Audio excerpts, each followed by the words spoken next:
All right, guys, how's it going? This is going to be the part 2 video for the V6 to V8 swap. Sorry it took so long. This has kind of been a 1 step forward, 3 steps back kind of project. I'm sure some of you have encountered something like that before. I just haven't had time to get around to it and make another video, but I am going to really try to start making videos more often. Hopefully once a week. I'm not going to make any promises because I never really know what my schedule is going to be like. But we'll go ahead and jump right in with some things that we didn't have last time. We'll go ahead and start with the heater hoses. So you can go to any local parts store and get these heater hoses for this year model truck with the V8, and they will fit perfectly. So you can, that's an easy thing to go grab. The intake, also same way, just say it has the V8 in it and boom, you've got an intake that fits. Let's see, these two little connectors, these are the pieces you're actually going to need.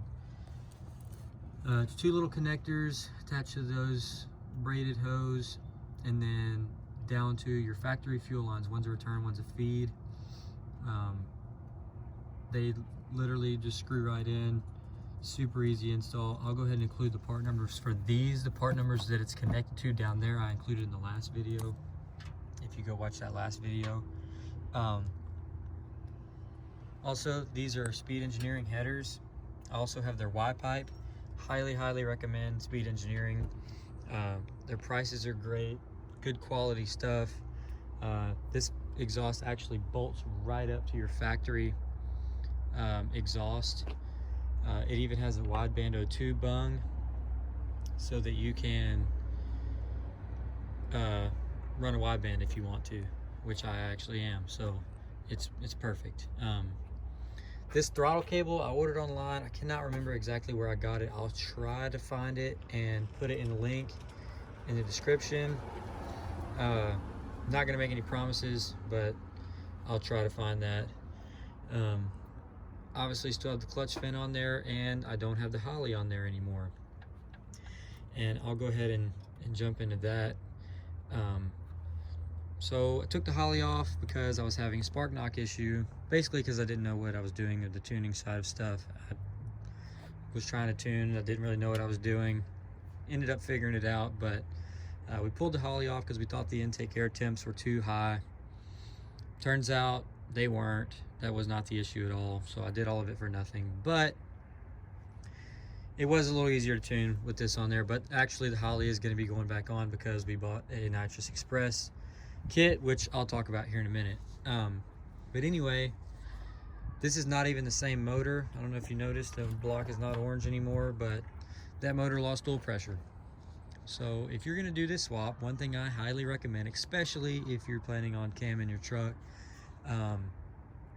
I would get a Melling high pressure oil pump. It's not that expensive. It's some cheap insurance. You don't want to have to do the swap twice like I did. It was a nightmare. Actually ended up blowing the trans up also, or it started slipping really bad. It's probably not as bad as I think, but so this is the transmission that came with the motor that was in the truck. It has a 3200 TCI stall converter in it. It's got a Transgo HD2 shift kit in it. I think that's it for the transmission. Let's see what else. The cam that was in the other truck, the Texas Speed, the Torquer 4, it's not in this motor. I was worried it may have ruined the cam when it lost oil pressure, which I don't think it did. I still haven't torn that motor down, but so this is a sloppy stage 2 cam in here right now. It has the valve springs and push rods in it. But other than that, the motor is stock, other than the Melling high pressure pump. Also, another thing I wanted to tell you guys about. So right when I got this motor in, we went for a drive, and the bearing exploded and came apart, and the tire falls off the truck, rips the fender all up, ruins the brake caliper, ruined the spindle, messed up the wheel that was on the truck. Obviously the hub was trashed and broke all kinds of stuff, ripped the brake line off. So now we've got new calipers on both sides, new brake lines on both sides, fresh brakes. That's why that wheel's so dirty. New wheels. We actually went to go get an alignment done on the truck. They said that the upper and lower control arms were basically trash, so I went ahead and bought some new ones. Those are actually not on yet. I might actually make a video on that. But yeah, so that's going to be the next thing we do with the truck. It's actually, oh yeah, since that spindle broke, we put a 2-inch drop spindle in there, so the truck is lowered now. It's got 2-inch drop hangers in the back, and then it's got the factory blocks pulled out of it, so it sits a little lower now. It's probably like a 4-inch drop in the back and about a 3 in the front. I like the way it sits. It looks pretty good. Those wheels definitely make the truck look better. It's still dented to hell, and you know, kind of sleeper, but that's kind of what we were going for. But actually, now that I've been looking around, I kind of do want to make the truck nice, but we'll see where that goes. But the next thing we've got going is we are putting the Holley back on. I bought a plate system from Nitrous Express. It's a 0 through 400 shot of nitrous, but it comes with up to the 200 shot jets, and it's literally just a throttle body spacer that goes in between, which it'll be on the Holley, but it just goes in between there. And you've got a fuel and nitrous solenoid, so that's going to be the next project we do on it. That'll be probably, hopefully soon. We'll see. I actually need to get the electric fans in there, because obviously when you put the Holley on, that throttle body sticks way down here. And by the time you put this on, it will rub the fans, which honestly you can see that it did. Also, we put an outlaw shifter in there, kind of still a work in progress, but it has an outlaw shifter in it now. Oh yeah, the gauges, which are still kind of loose, but there's the wideband gauge.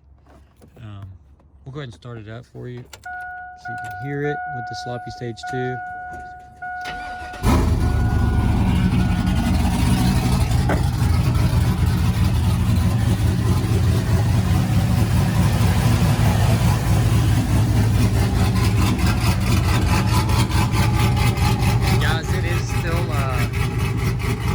Straight off the Wi-Fi. There's no muffler at all. But yeah, it's pretty loud. Definitely gonna put a muffler on it here pretty soon. But we'll see.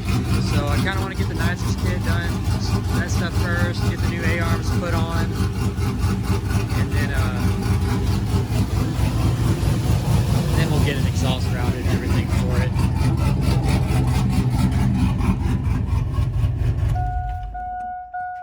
So yeah guys, that's the update on the truck. Hopefully I'll be able to make another video here pretty soon. If y'all have any questions about this swap, please leave a comment and I'll try to answer as soon as I can. I'd be happy to help anyone. I know this is a very intimidating thing if you've never done it before, but honestly guys, it's really not that bad. You just want to make sure you do it right the first time and don't take any shortcuts like I did, or you'll be doing it again. So definitely, you know, try to do things right the first time. And like I said, if y'all have any questions, please let me know. If you haven't already, please like and subscribe on this video. Tell your friends if they're about to do this swap or any kind of swap remotely close to this. I'm sure there's some good information in there. But anyway, all right guys, thanks for watching.